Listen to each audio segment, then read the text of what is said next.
Namo tassa bhagavatu arahatu samma sambuddhassa. Namo tassa bhagavatu arahatu samma sambuddhassa.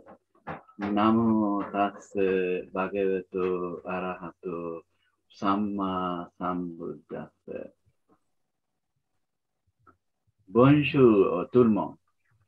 Bonjour Bhante. Oui, ici c'est bon après-midi quand même, hein, chez nous, hein, à Genève. Alors, nous sommes très très contents de vous revoir aujourd'hui avec toujours la bonne invitation de Dominique Chénéré. Et aujourd'hui, vous voyez une journée très très importante, plutôt pour les femmes. Hein?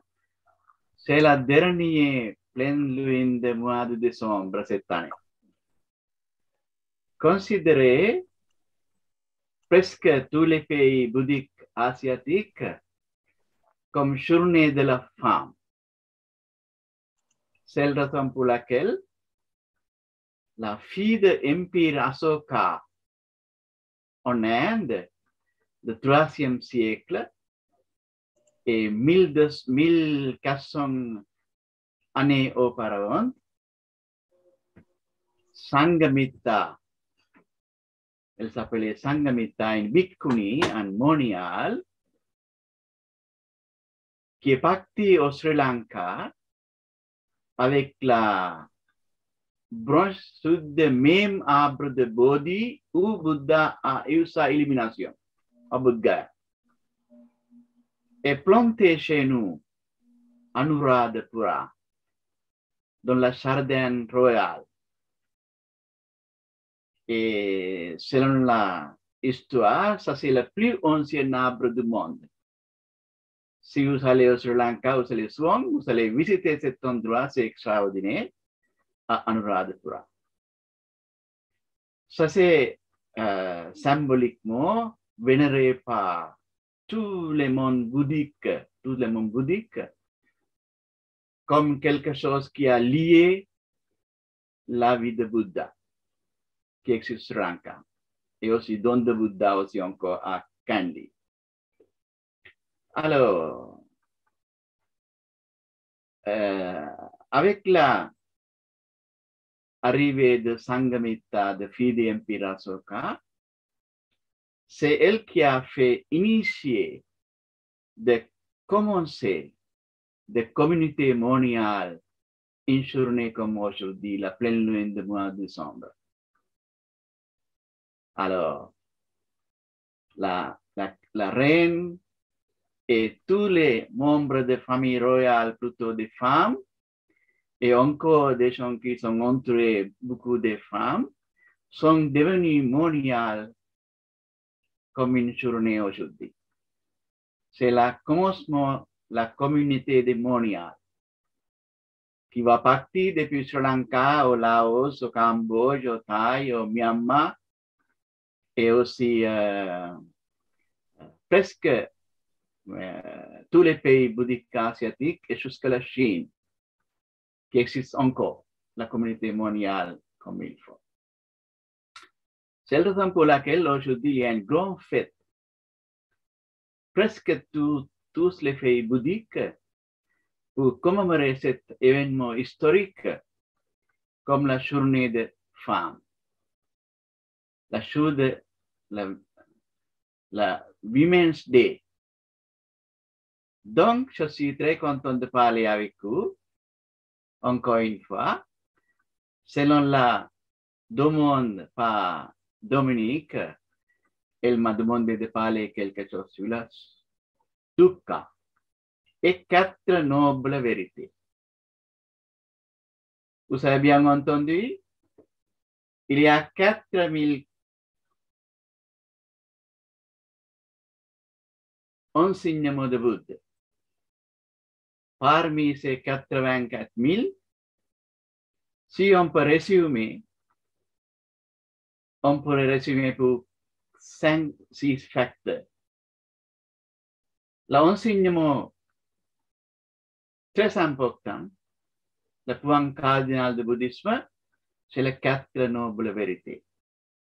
Premier, c'est que de l'enseignement de Bouddha. Tout est basé sur ces 4 nobles vérités. Et puis, 8 nobles chemins. C'est la 4e noble vérité. Et puis, karma et la renaissance et la théorie de production conditionnée et la pratique méditative vipassana basée sur la discours d'établissement de l'esprit, Satipatthana Sutra. Comme ça, on pourrait diviser, on pourrait résumer pour 5 ou 6 facteurs de ces 84 000 pas d'enseignement de Bouddha. Aujourd'hui, on va parler de la première qui est vraiment très important. Comme je disais, que de bouddhisme, 4 nobles vérités. Oui, une fois, Bouddha visitait à Kosambi, actuellement à Allahabad. Il y a une grande forêt qui s'appelle Sinsepa. Le Bouddha a visité avec beaucoup de moines. Au milieu de voyage, il a ramassé une poignée de feuilles. Il demandait aux moines, selon vous, bhikkhu, les moines, les feuilles que je tiens dans la main sont-elles plus nombreuses que celles des sabres de ces bois? Qu'est-ce que vous pensez? C'est la réponse est très claire. Les moines bien répondu. Les feuilles que le Bouddha a ramassées ne forment qu'une poignée. Bouddha, celles des sabres sont bien plus nombreuses. Alors, Bouddha a continué à parler aux moines. Voyez, ainsi, en tant que Bouddha, il en est de même pour l'ensemble des connaissances que j'ai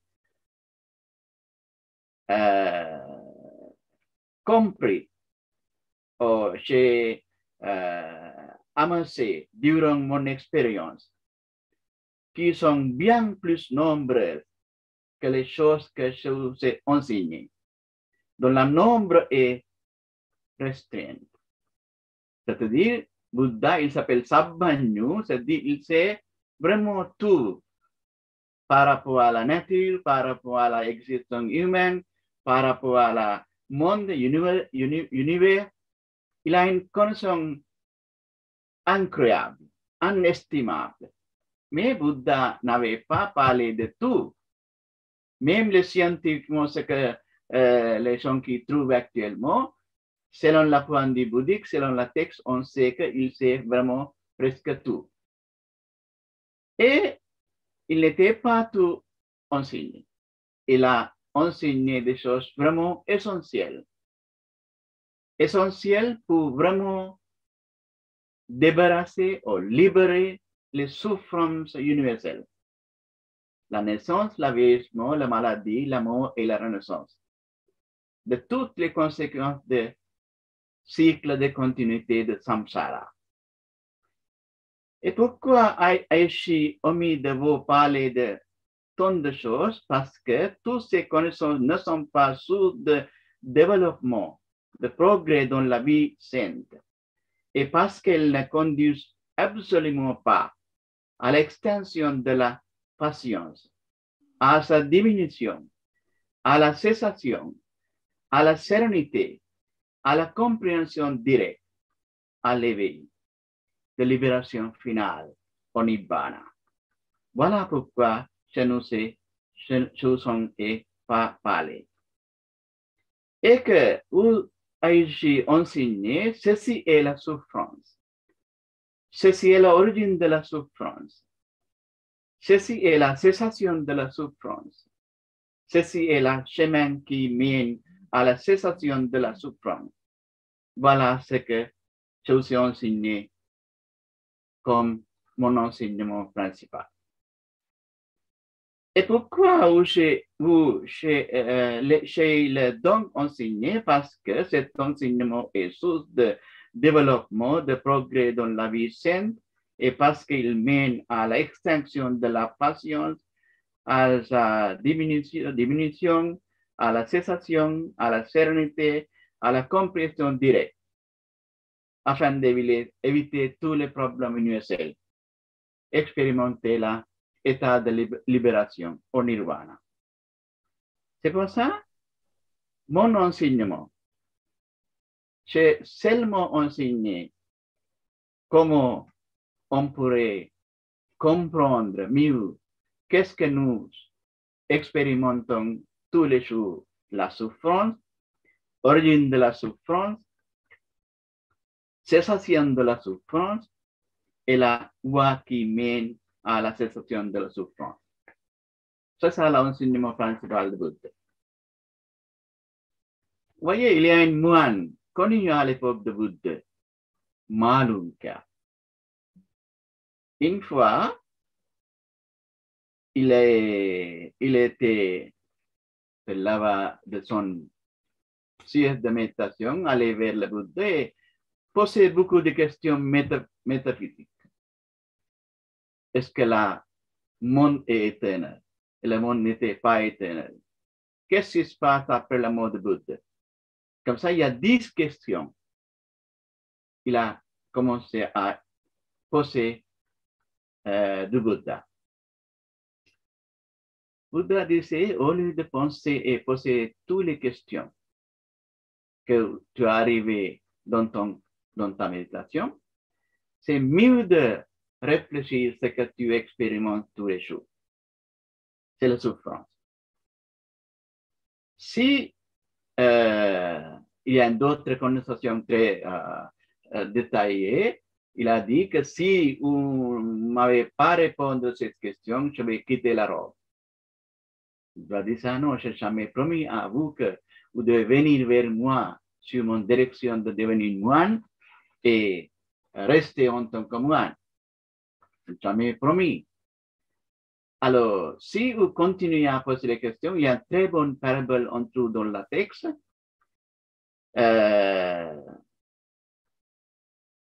Ce que Malunka Bouddha, cet homme qui a posé, Bouddha disait, un homme soit blessé par une flèche fortement empoisonnée.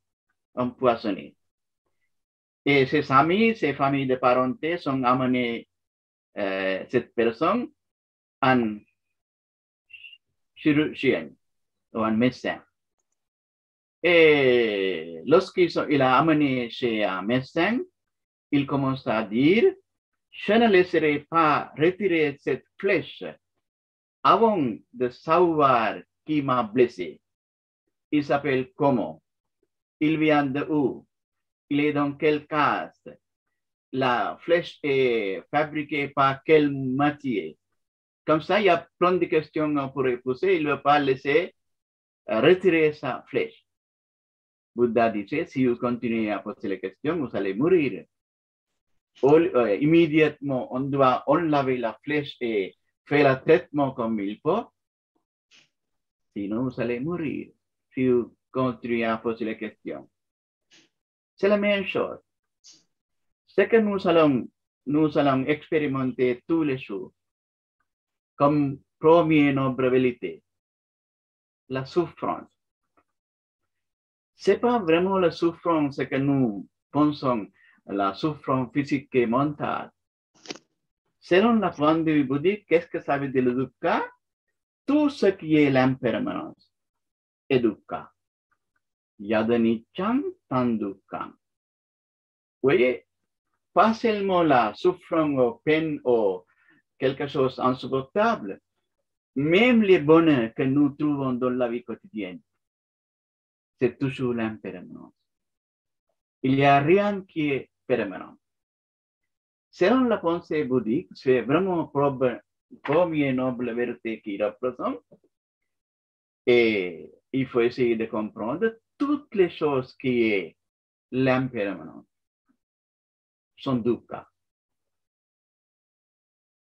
Alors, c'est la raison pour laquelle Bouddha ne veut pas parler d'autres, il parle que des 4 nobles vérités comme quelque chose, comme l'enseignement cardinal du bouddhisme. Pourquoi il veut faire, il a bien dit à cet Malunkaputra, parce que ce n'est pas utile.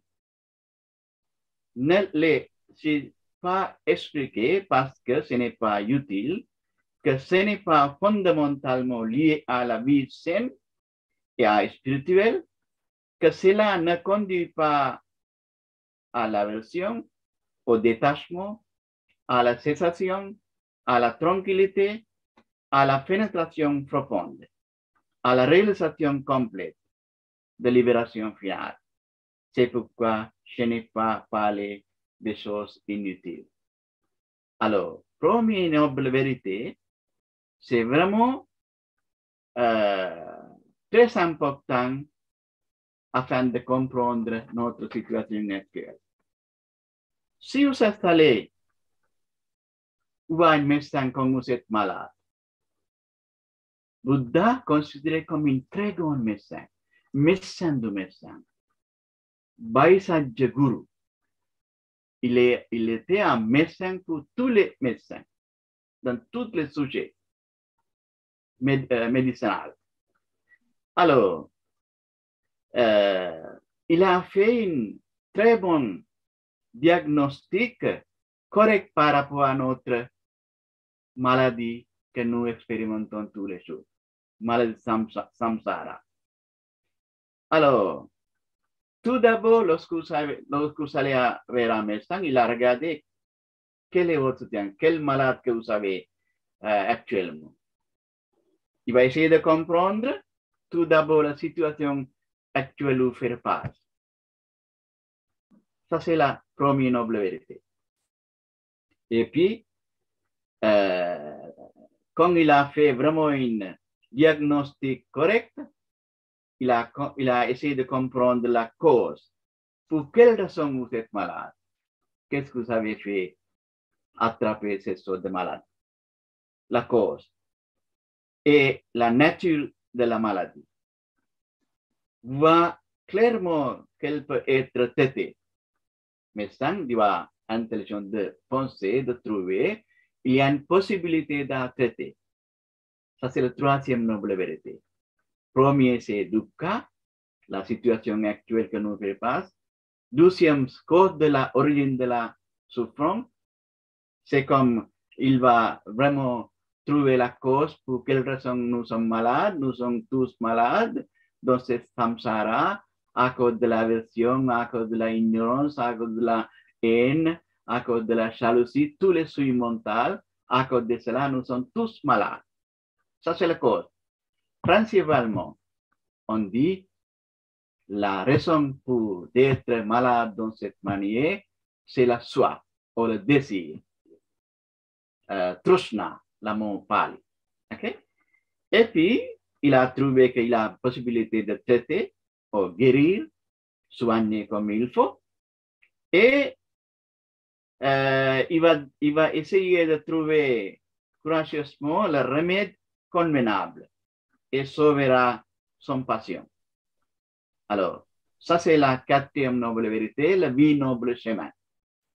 Si nous voulions vraiment libérer ou guérir ou soigner notre maladie actuelle que nous faisons face de la vie, avoir la naissance, la vieillissement, la maladie et le mot problème universel, alors, Bouddha, en tant que médecin, il va nous dire de suivre le cheminement, 8 nobles chemins.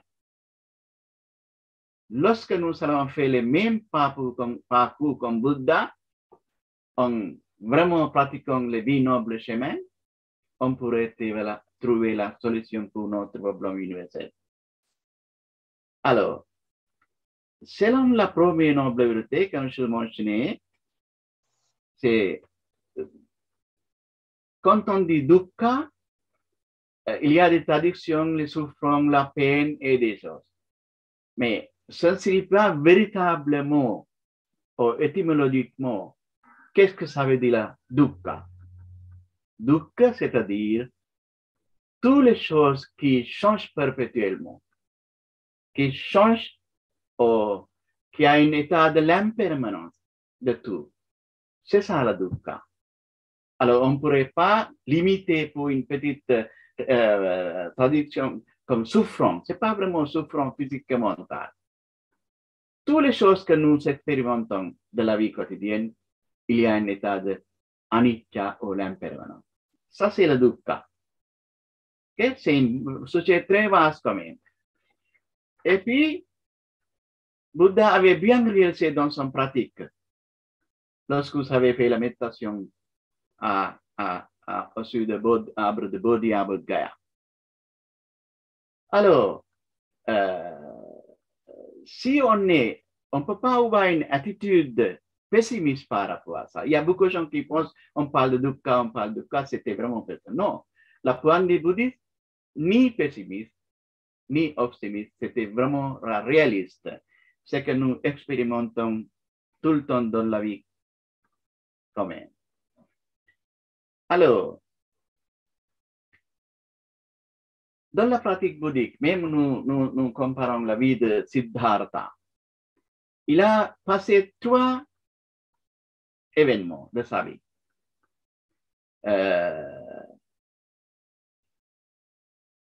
Par rapport à la plaisir sensuelle, le bouddhisme n'était pas contre ça. Il y a une période où on devrait toujours avoir l'attraction aux jouissances, au engagement de la vie. Le mot de Bouddha, assad. On doit engager de la vie. On doit essayer de vraiment expérimenter de la vie conjugale, familiale, dans toutes les facettes de la vie. Cet engagement de la vie n'était pas tout à fait contre le point de vue bouddhique. Seule chose qu'il doit respecter, le chemin du milieu. On ne pourrait pas passer aucun extrême. Si vous passez dépassez l'extrême, il y a toujours quelque chose qui arrive comme souffrance ou insatisfaction mentale. Alors, par rapport à la changement perpétuel de tout, nous ne pourrons pas avoir une satisfaction de la vie quotidienne. Il y a toujours l'esprit insatisfaisant. Ça, c'est le dukkha. Ça, c'est la souffrance au premier nombre qui parle. Alors, c'est pour ça, lorsque vous avez engagé de la vie, trouver la jouissance de la vie, naturellement, avec l'expérience, avec l'intelligence que vous avez, lorsque vous avez fait un effort juste de pratiquer de la vie de plaisir sensation comme Siddhartha a fait, vous allez expérimenter comme suivante, l'étape suivante, la conséquence au vipaka. Pas mauvaise. La conséquence, c'est que vous trouvez par la pratique, par l'engagement de la vie quotidienne. C'est la deuxième étape. Et puis, troisième étape, peut-être on pourrait dire la deuxième étape, c'est comme doncher ou quelques conséquences que vous devez expérimenter si vous allez traverser les limites ou extrêmes. Au lieu de penser la chemin du milieu, vous allez aller loin. Dans ce cas, peut-être vous allez trouver pas quelque chose de satisfaisant. Et avec l'expérience de deuxième étape, vous allez vers l'émancipation ou libération. Trouver vraiment la conséquence satisfaisante et aller vers l'émancipation. Pour nous tous, dans notre vie, on pourrait pratiquer ces 3 étapes. Assad, engagement, adinama, conséquence, et nissarana, émancipation. C'est comme ça qu'on doit traiter par rapport à la première noble vérité. Alors, et puis, le Bouddha disait, selon la explication de premier sermon de Bouddha Dhammacakkassutta, toutes sortes de souffrances, comme la naissance, comme la vieillesse, comme la maladie, comme la mort, comme l'association avec des personnes désagréables ou la dépendance de conditions déplaisante. La séparation avec des êtres aimés ou la peur de conditions plaisantes. Et pas obtenir ce qu'on désire. Ne pas obtenir ce qu'on désire. La douleur, les lamentations, la détresse, toutes les formes analogues de souffrance, physique et mentale, qui sont universellement admis comme souffrance. À la fin, on dit, en résumé, tous nos cinq agrégats toujours sujets ou soumis de la souffrance. Voilà.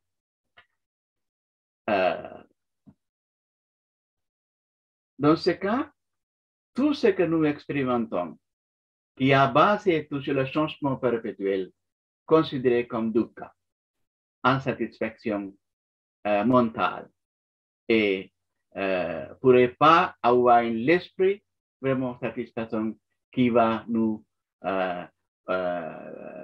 bénéficier d'avoir un bonheur sublime, bonheur durable.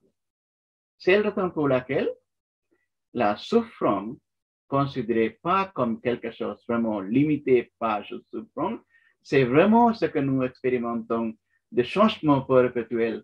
Ça, c'est le point cardinal du bouddhisme, l'impermanence, état d'anicca. Vous êtes venu pour écouter aujourd'hui pour Dominique et moi, vous êtes déjà milliers de fois changés. Vous ne pourrez pas même voir par votre propre yeux. Ces changements perpétuels, 1 milliard de secondes peut-être.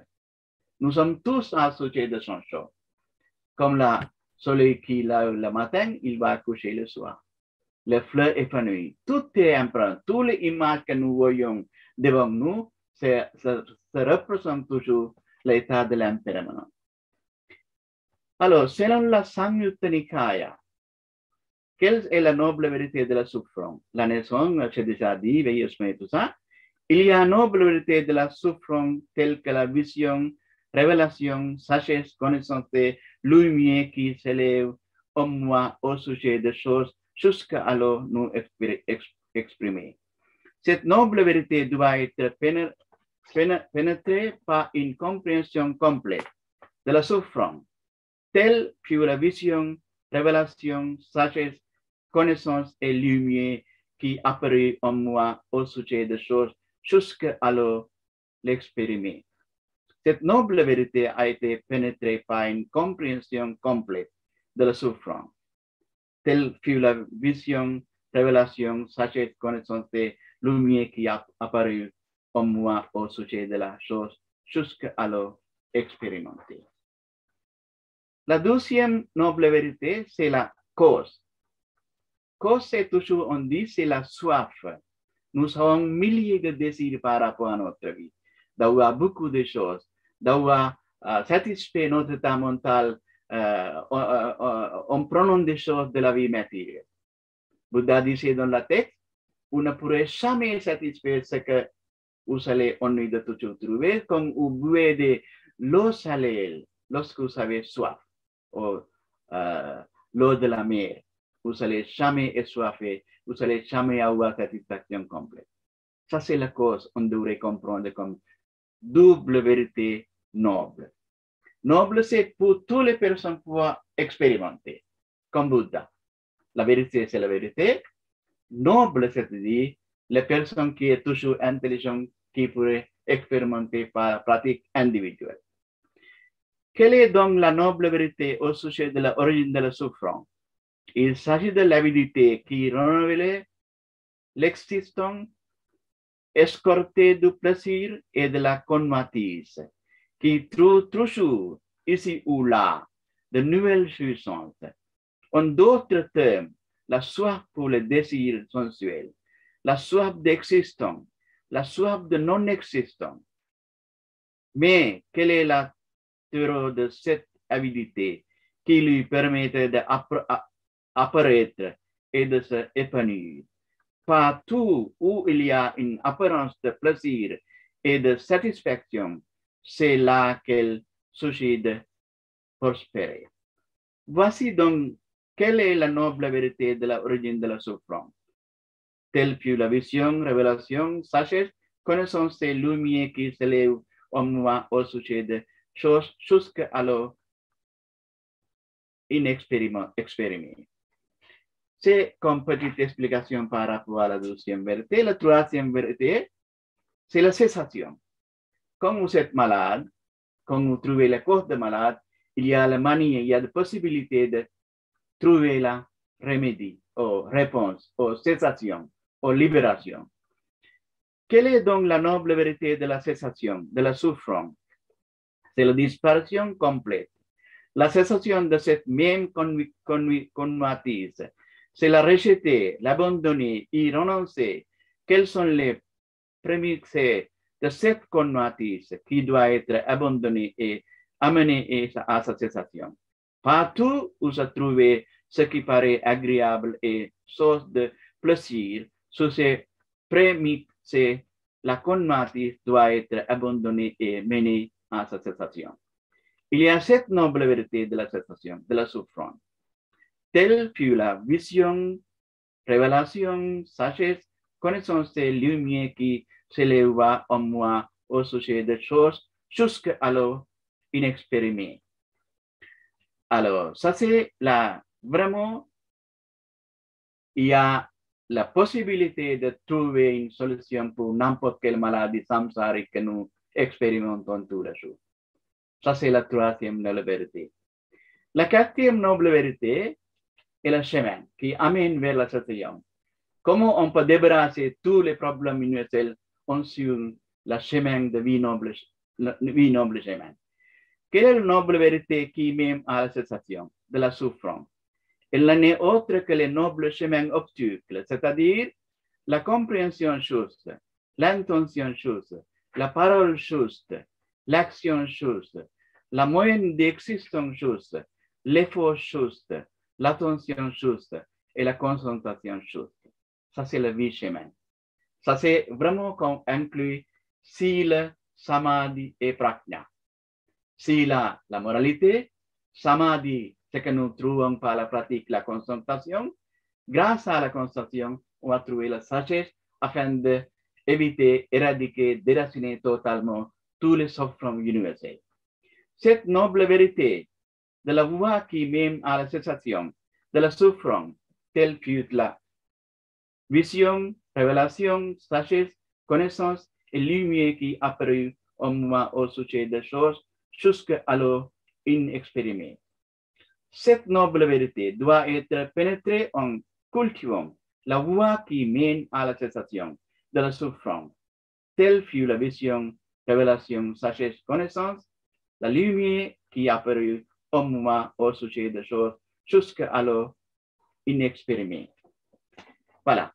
Ça, c'est la quatrième noble vérité. On ne peut pas parler beaucoup quand même pour vraiment, selon la tongue, c'est 20 minutes, je crois, déjà passé. Mais quand même, nous savons en 4 fonctions que nous devons faire par rapport à cette noble vérité. Ça, c'est que c'est important. Nous devons vraiment essayer de pratiquer et faire la fonction, la 4 manières de fonction afin de déraciner tous les problèmes. Nous avons 4 fonctions à l'exécuter à l'égard de 4 nobles vérités. La première noble vérité est dukkha, on dit, la nature de la vie, sa souffrance, ses chagrins et ses choix, son imperfection et son insatisfaction, son état de l'impermanence et son insubstantialité. À cet égard, notre fonction est très importante de comprendre cela comme en fait, clairement et complètement, on devrait comprendre pour nous. Ça veut dire que par une il doit comprendre cette vérité par la pratique individuelle, pas par rapport à la texte ou la sagesse livresque.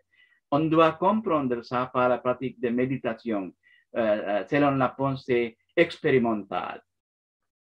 La seconde noble vérité est l'origine de souffrance, dukkha, qui est désir, soif, accompagné de toutes les autres passions, souille et impureté. La simple compréhension de ce fait n'est pas suffisante. Ici, notre fonction est de écarter ce désir, d'éliminer ce désir, ou détruire, ou déraciner ce désir. C'est le Fahataba, on doit éviter, éraciner tout cela. La troisième noble vérité est la cessation de dukkha, la libération finale au nirvana. La vérité absolue, la réalité ultime. Ici, notre fonction est d'atteindre la comprendre ce que vous avez déjà compris, comme dans la première noble vérité. Il faut que nous devons vraiment essayer de satchikatab, bien vraiment trouver comme la solution. Ça, c'est la troisième noble vérité. Ça, c'est notre fonction par rapport à ça. La quatrième noble vérité est la sentier conduit à la compréhension de libération finale. La simple connaissance du sentier, qu'elle complète ou qu'elle soit, ne suffit pas. Dans ce cas, notre fonction est de la suivre et de nous y tenir et essayer de vraiment suivre, essayer de vraiment mettre en pratique la quatrième noble vérité. C'est comme ça. Et si quelqu'un qui va vraiment faire le même parcours comme Bouddha, voilà la quatre fonctions que nous devons toujours essayer de mettre en pratique. Alors, je crois, ça suffit pour aujourd'hui. En attendant de méditation de Dominique, alors je vous souhaite un très bon moment de pratique actuellement. Nous sommes là avec vous. Je vous remercie beaucoup pour votre bonne attention. On va commencer la méditation. On va fermer les yeux. Installez-vous confortablement. Prenez quelques bonnes grandes respirations profondes. Et vous sentez que vous vous installez sur votre chaise, dans vos pieds, sur le sol, si vous êtes assis.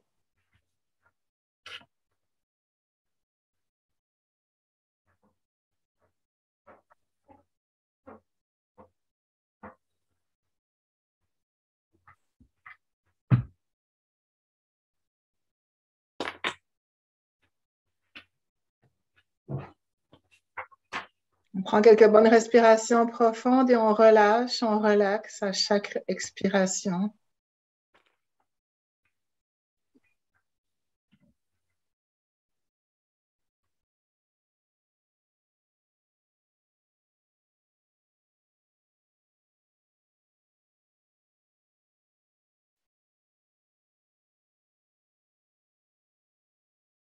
Sentez que vous vous installez sur votre coussin.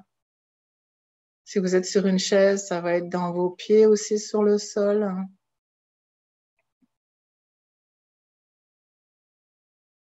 Et puis, vous faites un espèce de scan du haut de la tête jusqu'au bout des pieds et des doigts, au fur et à mesure que vous respirez, pour observer les tensions qu'il y a dans votre corps et observer les souffrances aussi. Peut-être qu'il y a des endroits où vous avez une douleur, une souffrance. Peut-être que la souffrance est physique, mais ça peut aussi être une souffrance morale, une souffrance de cœur, une souffrance qui se retrouve dans le physique, puisque tout ce qui est émotionnel vient s'inscrire aussi dans le physique. Respirez, observez, sans jugement, avec beaucoup de bienveillance, ce que vous vivez en ce moment. Qu'est-ce qui vous atteint? Qu'est-ce qui vous fait souffrir? Faites juste observer pendant quelques minutes.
Au fur et à mesure que vous observez là où ces souffrances, vous pouvez respirer dans cette souffrance.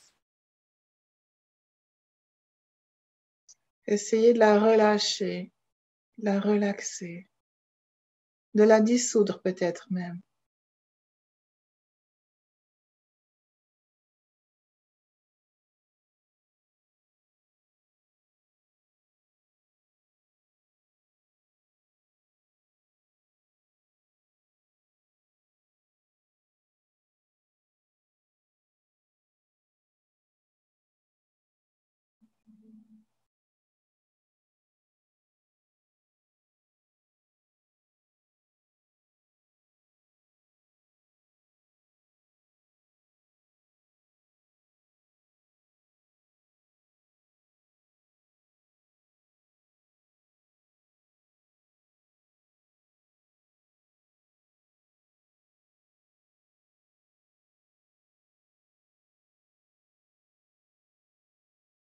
Si vous sentez que cette souffrance est difficile à libérer, à relâcher ou à dissoudre,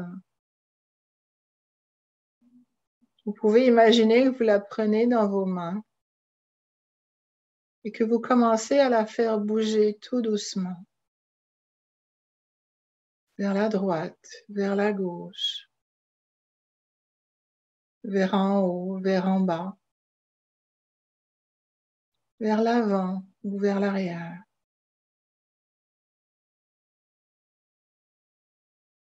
Et observez si vous êtes capable de laisser aller, de laisser bouger cette souffrance. Observez à quel point, du coup, vous y êtes attaché, accroché ou pas.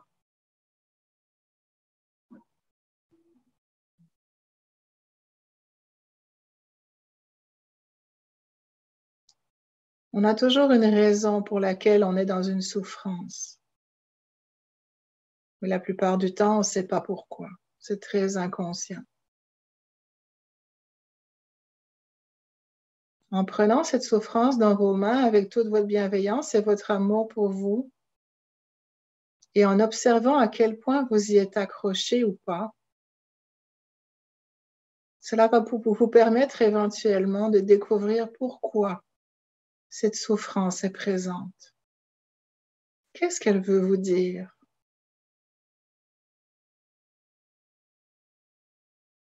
Chaque souffrance est un enseignement pour nous faire comprendre quelque chose qu'on est en train de vivre, qui peut éventuellement paraître permanente si c'est une maladie chronique, par exemple,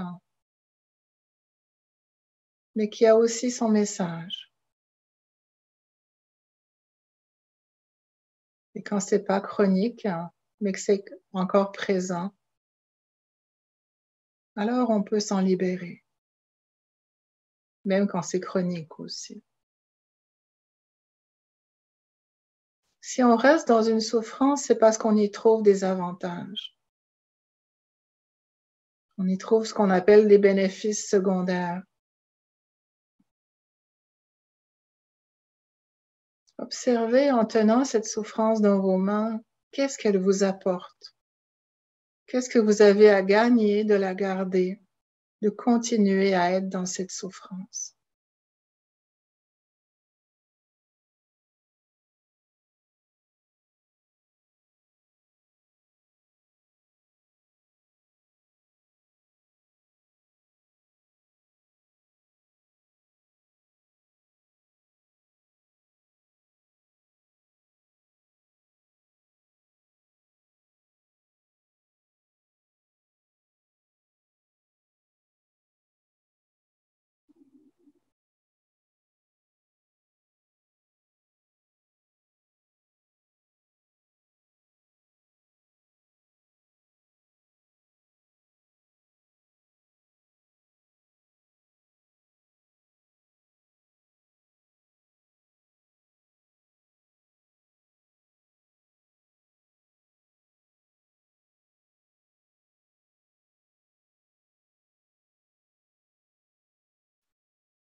Continuez à la faire bouger dans vos mains. Et puis ouvrez vos mains.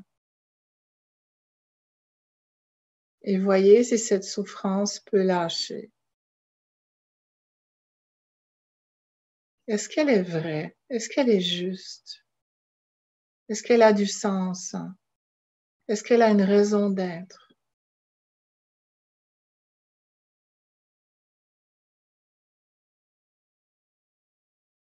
Vous seul avez la réponse.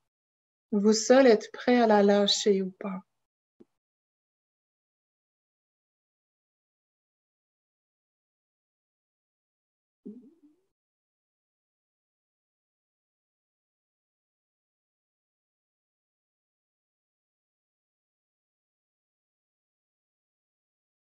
Lâcher une souffrance, qu'elle soit physique ou morale, revient à se retrouver face à soi-même, face à de l'amour, à de la joie, à de la paix, à du bonheur.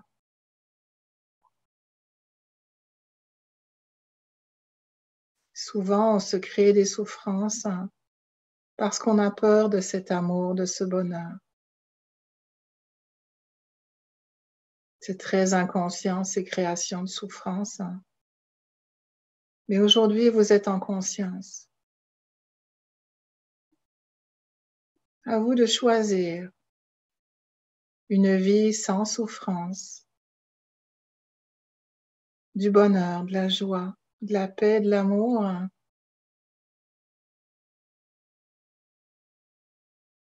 Ou continuez à tourner dans votre souffrance parce qu'elle vous apporte quelque chose.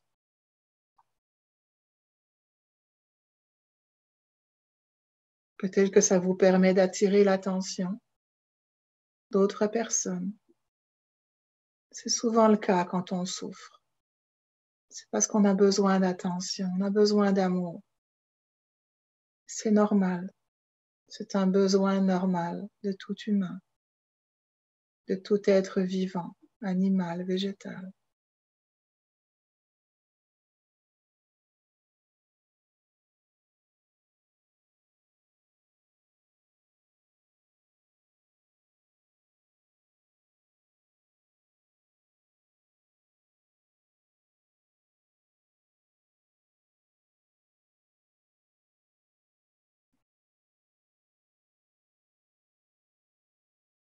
J'ai toujours le choix de continuer à tourner dans mes souffrances ou de m'en libérer et de vivre dans une vie plus heureuse, plus légère, plus agréable. Dans une vie heureuse, tout simplement.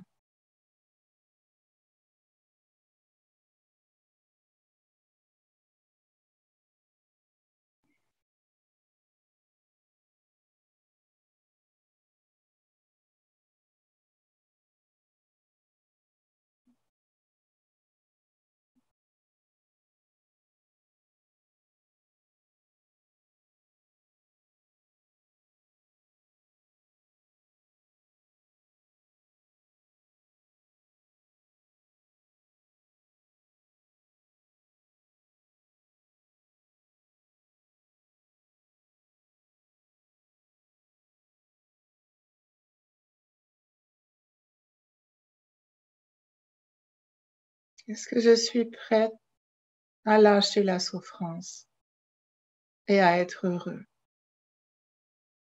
C'est la question de fond que je vous pose aujourd'hui, sur laquelle je vais vous laisser méditer quelques minutes.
pour sortir définitivement d'une souffrance, qu'elle soit morale ou physique. Comme disait Bhante tout à l'heure, ça prend un engagement envers soi. Et cet engagement se prend par une décision claire et juste de sortir de cette souffrance. Observez si vous êtes prêt, ici et maintenant, à sortir de cette souffrance, à sentir que cette décision peut être prise à 100% dans votre cœur, que vous la ressentez à l'intérieur de vous, que vous décidez aujourd'hui de sortir de cette souffrance. Le comment n'a pas d'importance, vous le verrez bien arriver tout seul. Ce qui est important, c'est juste ce déclencheur. Le déclencheur de la guérison, c'est la décision.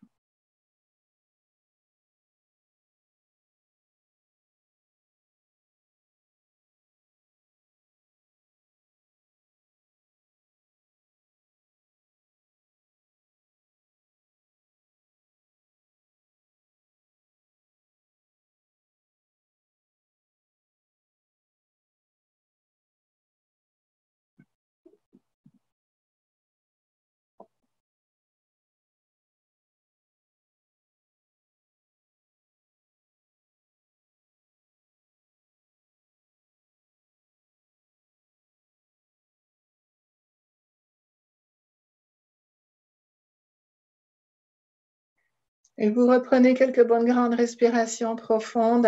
Vous revenez dans votre corps physique, ici et maintenant, sur votre chaise, dans vos pieds. On se remet à bouger. Et on s'étire. Et on ouvre les yeux quand vous êtes prêts.